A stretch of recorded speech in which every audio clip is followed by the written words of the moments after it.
Hello, everybody, and thank you for tuning in to the Ron Paul Liberty Report.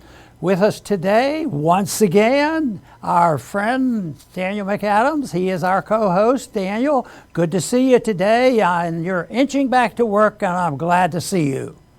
Good morning, Dr. Paul. It's good to be back in a way with you.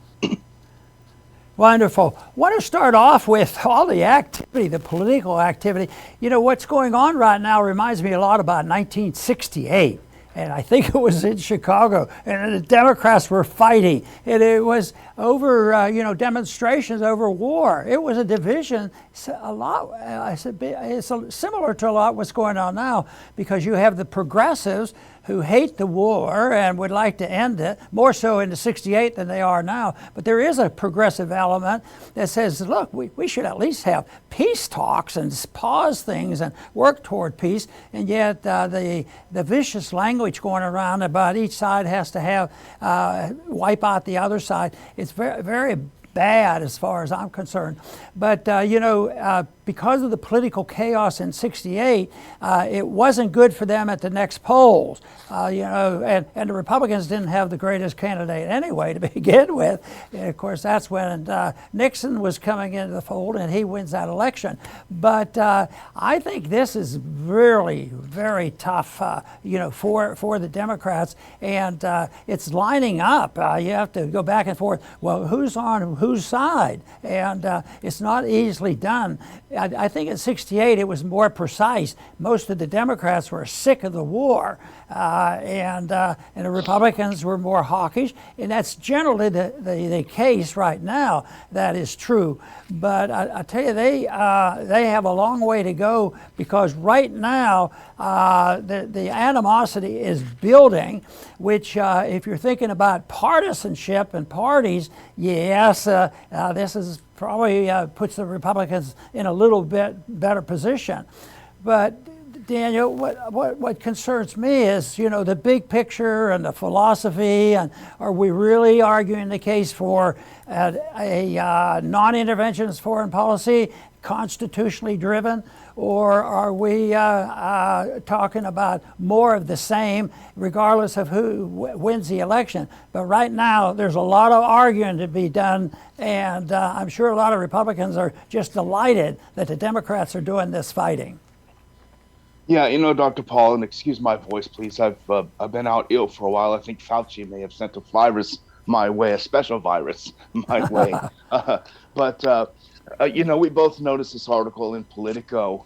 It's called "Activists Wanted a Middle East Ceasefire. They Got Something Else" from Democrats, and it's all about the civil war within the Democratic Party over President Biden's response to the Israeli invasion of Gaza after the terror attacks of October 7th on the part of Hamas, and it kind of goes along with this article that we also read in Moon of Alabama about the trajectory of President Biden's reactions to the October 7th attacks.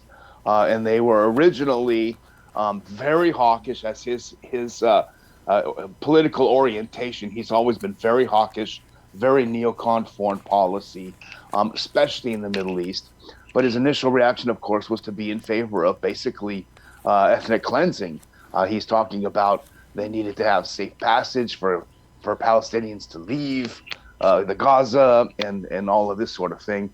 And then that transferred over when the pressure got up within his own party about this. And he didn't see it coming. He didn't see this huge backlash in his own party to his extremely one-sided, extremely pro-Israel reaction to it. And that's what we're seeing now, and it's cascading now down into the House and Senate, where Democrats are feeling the heat increasingly over the Middle East policy of President Biden.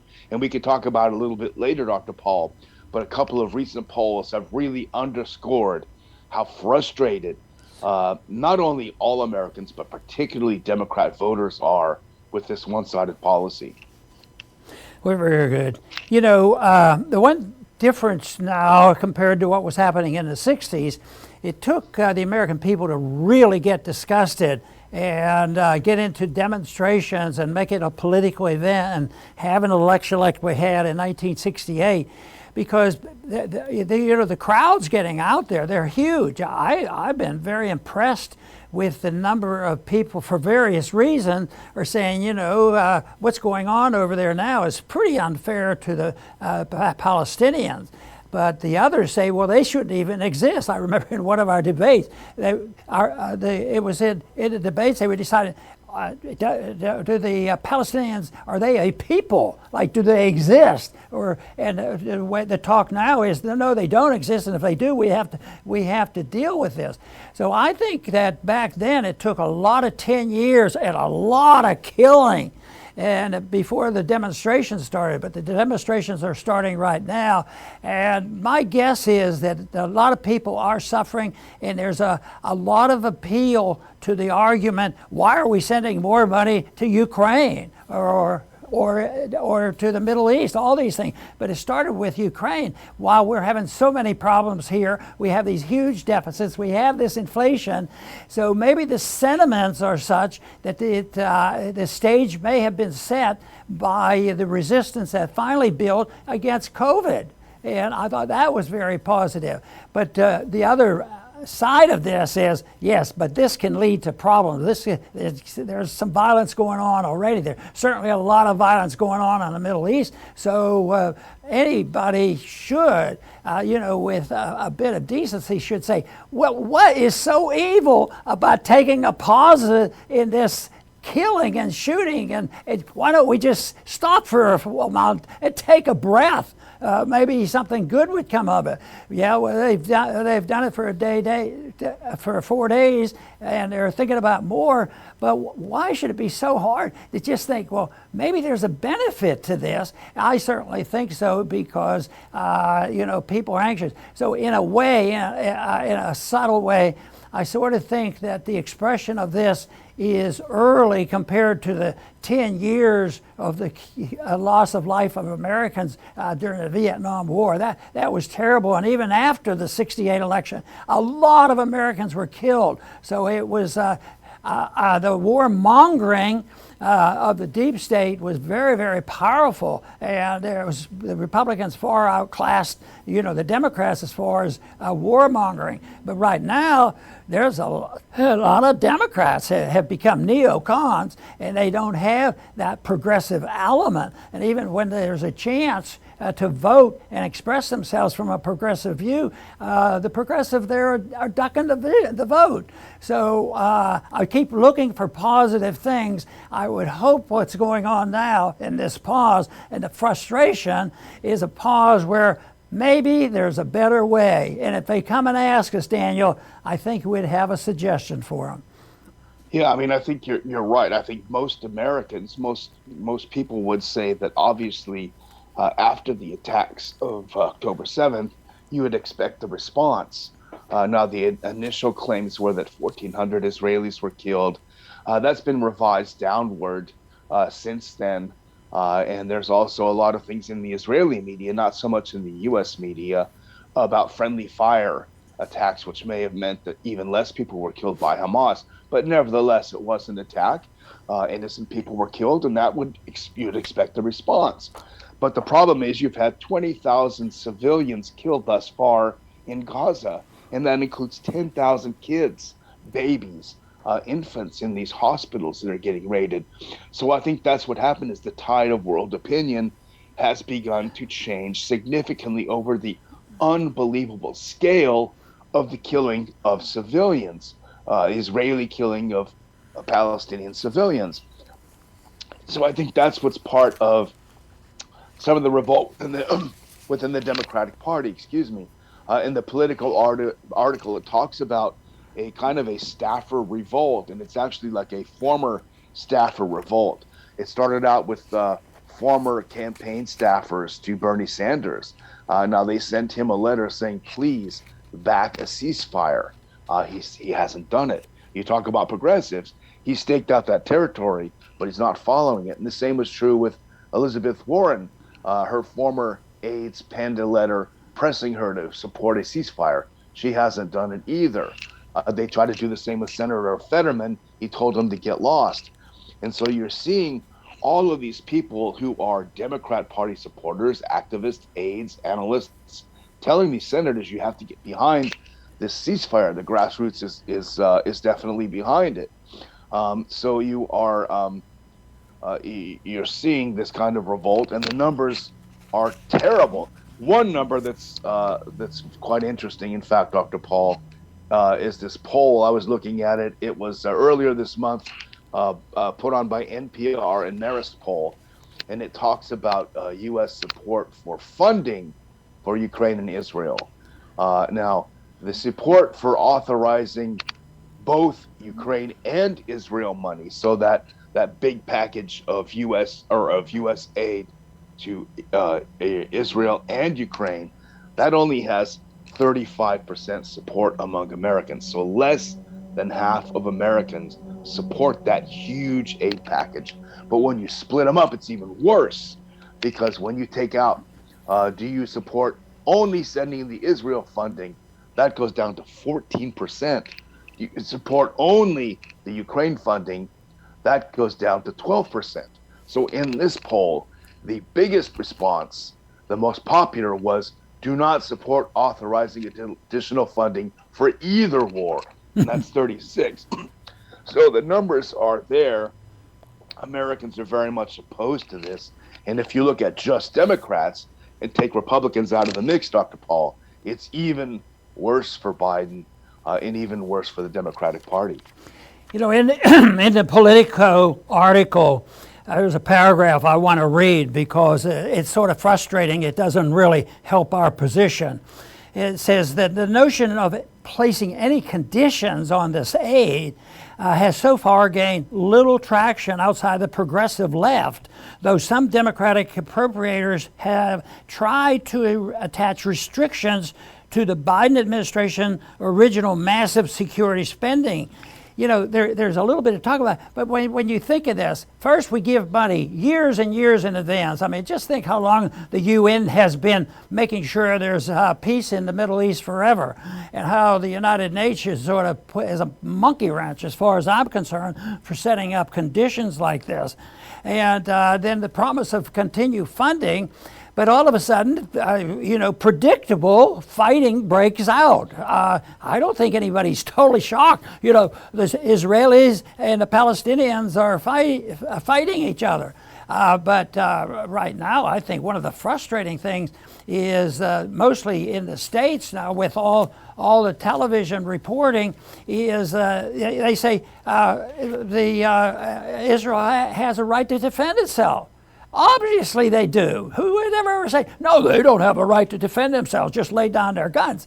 But no, they have a right to defend themselves. But you never hear them say, and maybe, just maybe, the Palestinians have a right to defend themselves too.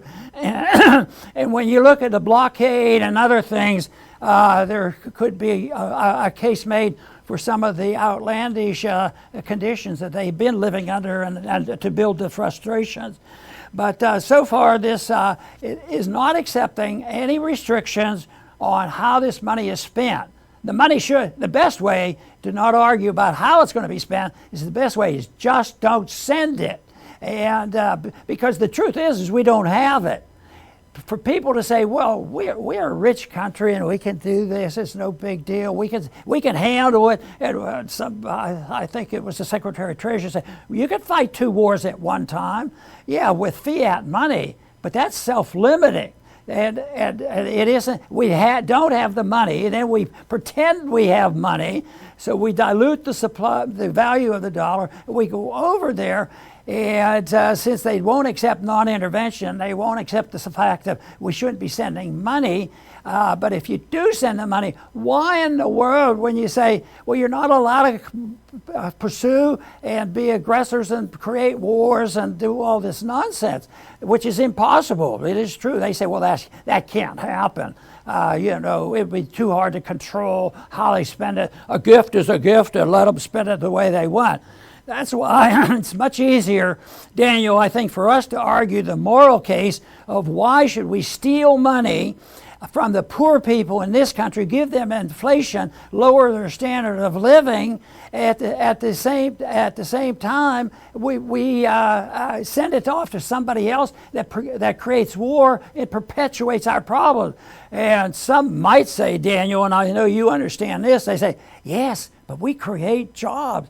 The military-industrial complex, they're doing well. Their stock is up, and the people are working, and their wages are up. So this is all wonderful. And you know, there's so much strong evidence that's blatantly that, because now they admit the money never goes over into some other country's pocket. It goes directly over to the lobbyists and to the companies. We'll build these airplanes, and then we'll help you find a market, and we'll sell them for you.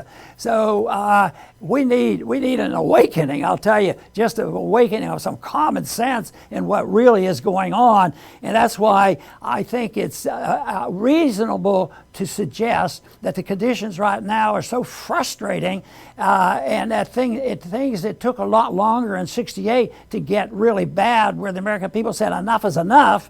I think right now the people are starting to say that, and we have not yet suffered anything like we were suffering in the '60s. So I, of course, encourage people to seek the truth and seek peace. And I know our institute here have a few suggestions on how we could achieve that. Daniel? Maybe I wonder if we lost him. I'm here, Dr. Paul. Can you hear me? Now I can hear you. Okay. Yeah, I was just going to say, you mentioned money. Here's another thing that people don't realize is that the estimate of the cost to Israel of this war has been $53 billion for these 7 weeks of war. Now, Israel had a stable economy before this, not a great, but stable economy. It's a wealthy country, a very wealthy country, but a $53 billion hit on a small country. It says they're losing, I think, $100 and some million a day on this war. War is expensive. And with the numbers in the U.S. so much opposed, now I don't believe that a bill to send money over to Israel would not pass the House and Senate. I think it would pass. But I think it's going to be a lot more tricky when you look at the numbers. So there's an additional pressure on Netanyahu's government to look for things. And I think that's why we might have seen this temporary ceasefire, which everyone should pray will continue, because no one wants to go back to these bombs being dropped on innocent people. But the other thing I was going to mention, Dr. Paul, I just wanted to finish up on the polling data. There's another poll that was taken earlier this month, which I think even is more foreboding for the Democrat Party, and that is reactions over the different age groups in the U.S. And the question was, should the United States support or oppose an Israeli invasion of Gaza in retaliation for October 7th? So should we support it or oppose it? In the age group of 18 to 24, the young generation, only 25% said that Americans should support Israel in its response to the Hamas attacks. Now, this, I think, represents, and I think we saw this a lot, Dr. Paul, with Cubans in Florida. The younger generation is a lot less interested in the embargoes and the pressures and all of this on the home country. I think you're seeing a lot of this in the U.S. now. The younger generation does not have the same baggage as the Gen X and the Boomers have when it comes to the U.S. relationship with Israel. They have a different outlook. You're seeing the protests in the U.S. are much more widely attended than they ever have been in the past.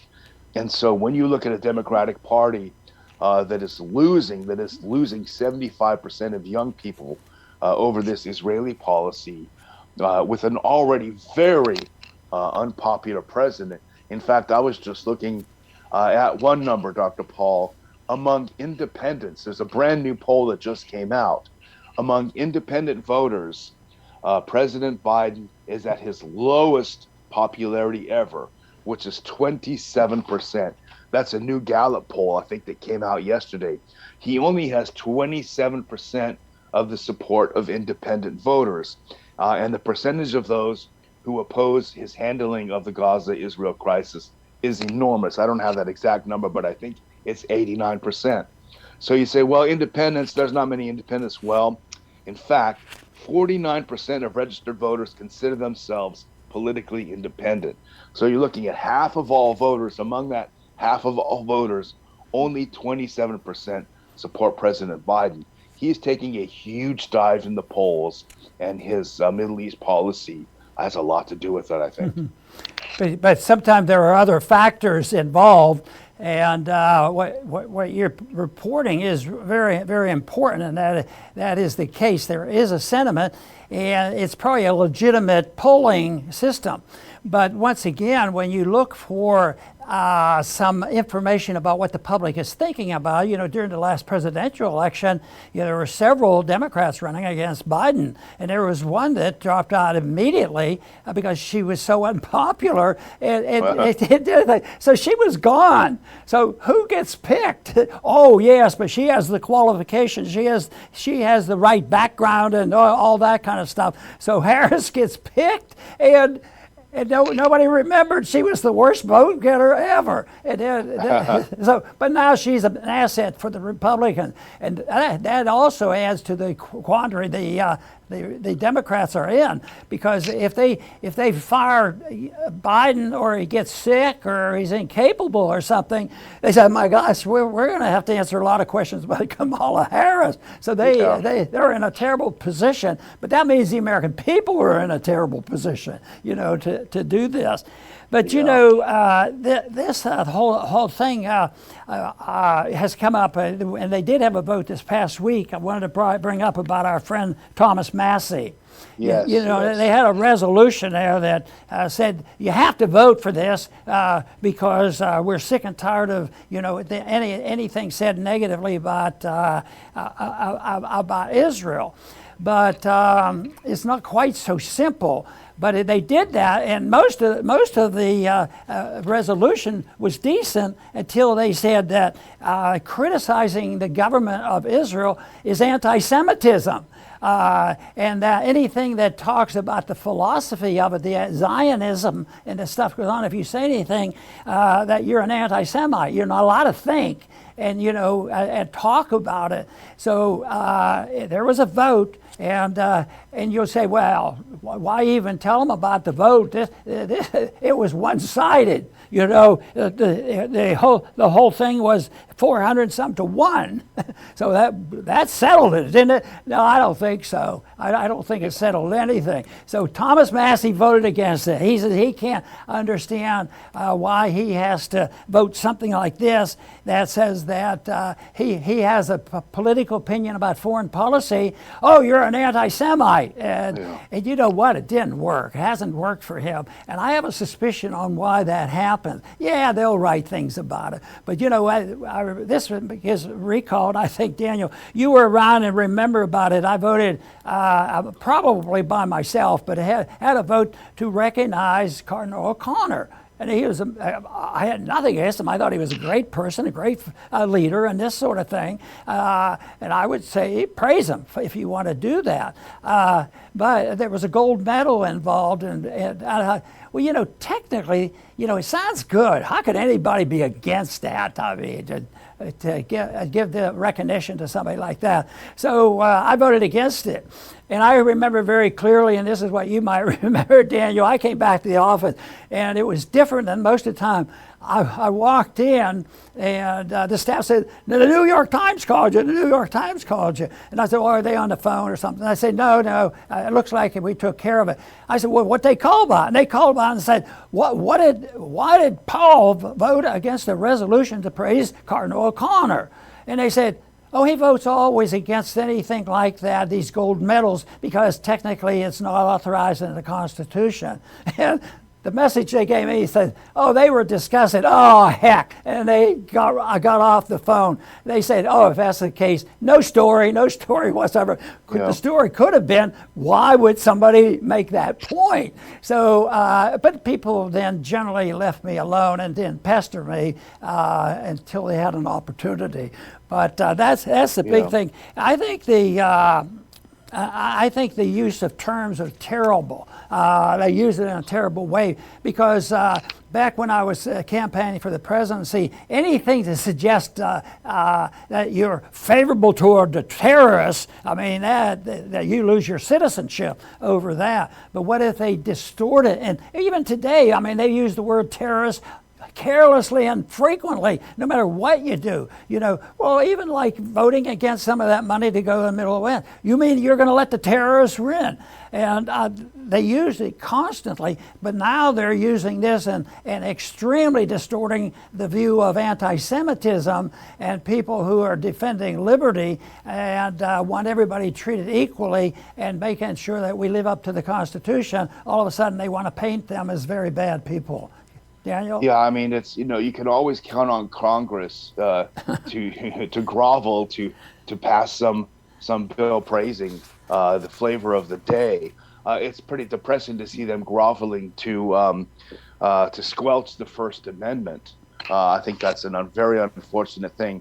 But as to the bill itself, I mean, the idea that criticizing a foreign government or a philosophy adopted by that government equals hatred of the people, I think is insane. If you think about it, how many Americans throughout the Cold War criticized the Soviet government and criticized the philosophy of communism? That didn't mean they hated Russians. They were Russophobic. They wanted to genocide Russians. They simply did not approve of the government in power and of the philosophy that it operates under. Now, there are millions of Jews worldwide who are anti-Zionist or non-Zionist. There's more of a debate in Israel about the government's own policy toward Gaza than there is allowed to be in the United States. In fact, the last several nights, actually for months and months, there have been demonstrations outside of Netanyahu's house demanding that he leave office. He's extremely unpopular. He looks possibly, if this war winds down, his next stop may be the pokey. He may end up in prison. So there's a lot happening there. But as usual, Congress goes off half-baked and passes an anti-American, certainly anti-libertarian bill. As you know, Dr. Paul, the idea that you as an individual are your government is such an anti-libertarian philosophy. You can love your country and hate your government. That certainly is possible. But as usual, the members of Congress look at the title and say, oh my gosh, I don't dare vote against it. The only person who does dare is Thomas Massie. And here's what he said, Dr. Paul. He said, I agree with the title, reaffirming the state of Israel's right to exist and much of the language. But I'm voting no on the resolution because it equates anti-Zionism with anti-Semitism. He says anti-Semitism is deplorable, but expanding it to include criticism of Israel is not helpful. And that's perfectly right. He's consistent on this matter. It has nothing to do with how he feels about Israeli people or Jews in general. It's the idea of standing up for free speech, especially when it's a tough vote. And we have to praise him, I think, for taking another very tough vote. Very good. And I'm going to go ahead and close, Daniel. And I want to say that you did quite well. The more you talk, the clearer your voice got. So thank you for coming back on, even if we got your voice alone, that you are doing better. But I'm going to finish by talking about an event coming up this week. It's an event because it's different. It's a little bit bizarre. I don't think the world is going to be saved by it, but there'll probably be a lot of people watching. And that's the debate between the governor of California and the governor of Florida. Now, that's a big one deal. And then we have somebody interviewing it, but he's very supportive of the military-industrial complex. So it could be interesting to see what happens, but it's not related. Well, indirectly, it's related to the president's race, because DeSantis he's the villain. He's gonna take the cake because somebody's going to get rid of Trump, and so somebody else is going to come in, and of course Newsom is angling for that as well.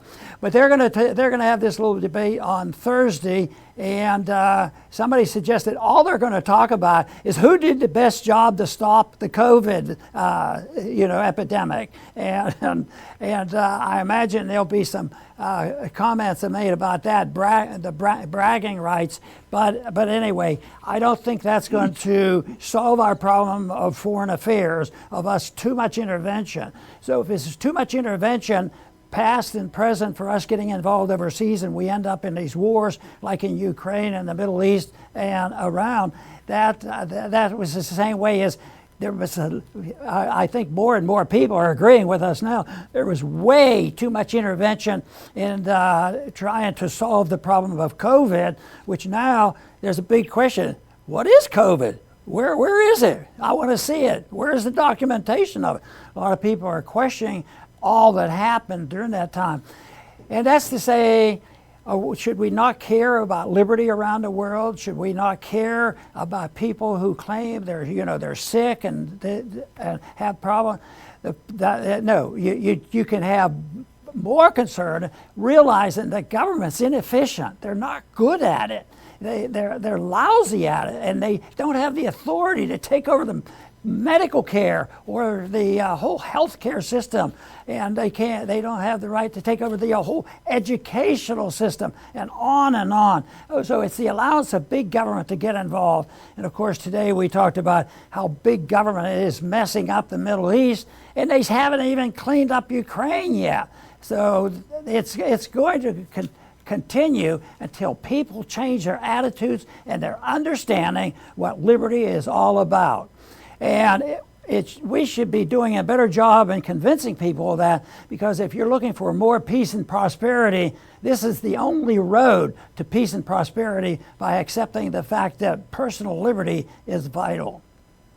I want to thank everybody for tuning in today to the Liberty Report. Please come back soon.